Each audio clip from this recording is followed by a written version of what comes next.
My name is Stephen Rosley. I own Rosley's Rocks and Gems here in Chicago. And today we're going to talk about my experience with John of God in Brazil. About 3 years ago, I had been diagnosed having a hole in my retina.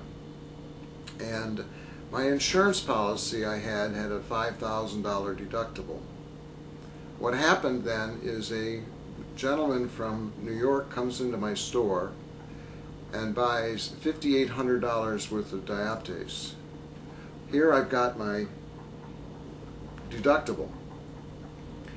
A friend of mine suggests that maybe I should get a second opinion, and I thought that might be a good idea. And Cheryl Node, my soulmate, wanted me to go to see a lecture at Transitions, and I said, okay, let's go. And when we got there, a woman named Heather Cummings, who had just written a book about John of God, did a display, and I looked at Cheryl and I said, you know what? That's our second opinion. 2 months later, we were on a plane to Brazil to see John of God, a world-renowned healer. I had heard some things about it, but I figured, let's go and see what happened. You go there, and we stayed for 2 weeks, and we stayed in a posada right down the street. And you go before John of God, and everybody wears white, and you ask 3 questions, which are translated into Portuguese. And you stand in front of John of God, who is a medium, and he incorporates, and other doctors from past enter his body, and they look at you, see your aura, and they tell you either to go to surgery, go to current, go to the crystal bed, go to the waterfall. Well, I had surgery, and in surgery you sit down, and right before surgery, this is not a physical surgery, this is a spiritual intervention, and they ask you to put your hand over the area that you need to be healed. The person said that if you don't know what area to do, put it over your heart, and the entities will work on that area. Well, I'm sitting there going like this. Do I put it over my eyes, or do I put it over my heart? Well, I ended up putting it over my heart, and I had a very amazing experience. But my eyes were not healed. The next time I went in for surgery, and I had the same predicament. Do I put my hands over my heart or my eyes? Well, I ended up putting my hand over my heart to work on anger that I've been carrying for years.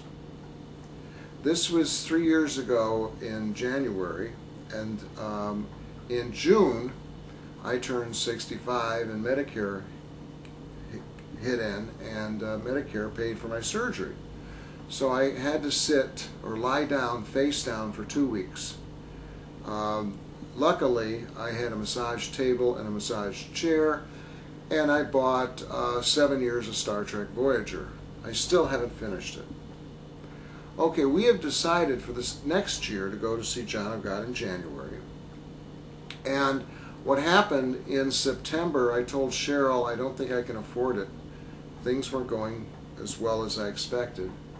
Well, here's what happened. In the end of October, I did a show, a New Life Expo in New York City, and I was packing up and putting all the expensive stones in a bag.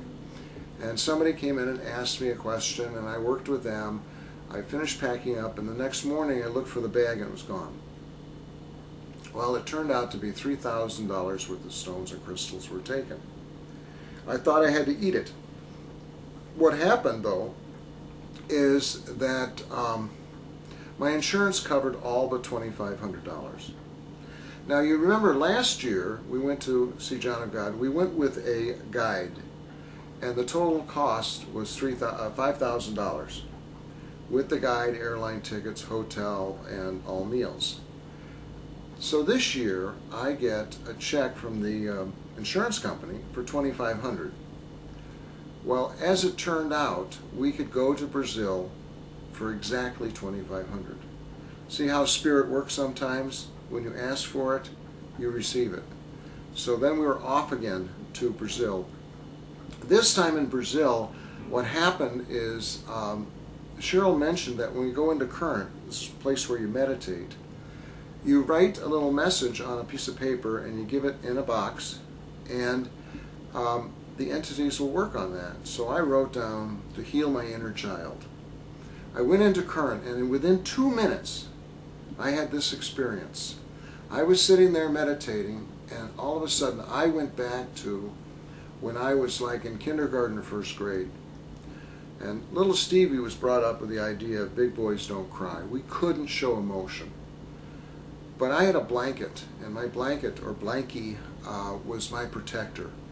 I could go inside, put it over my head, go in it and cry and be emotional, and I felt good. Well, one day I came home from school, and my parents thought I was too old to have a blanket, and they gave it away to Salvation Army.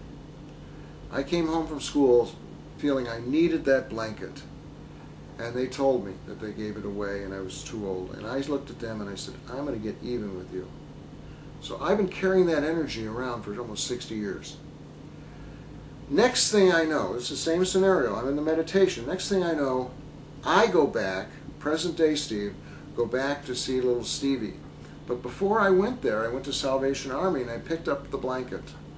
And I go into his room and he's crying, and I say to him, Stevie, is this yours? And he looks up and he goes, oh, my blankie. He gets all excited and hugs it and feels really good. And I told him, I said, you know Billy across the way? He said, yeah. I said, let's go to his house. And we disappear from Stevie's room to Billy's room, and Billy is lying down there crying. And I say to Stevie, do you realize that you got the blanket about the same time he is right now? Why don't you give it to him? You don't need it anymore. And he goes, yeah. He gives it to little Billy. Then things change. His whole life changes. The next day when he goes to school, he's invited to eat at other people's tables. Normally he eats alone. He's invited to parties. So what came out of this is what you give away, you get back.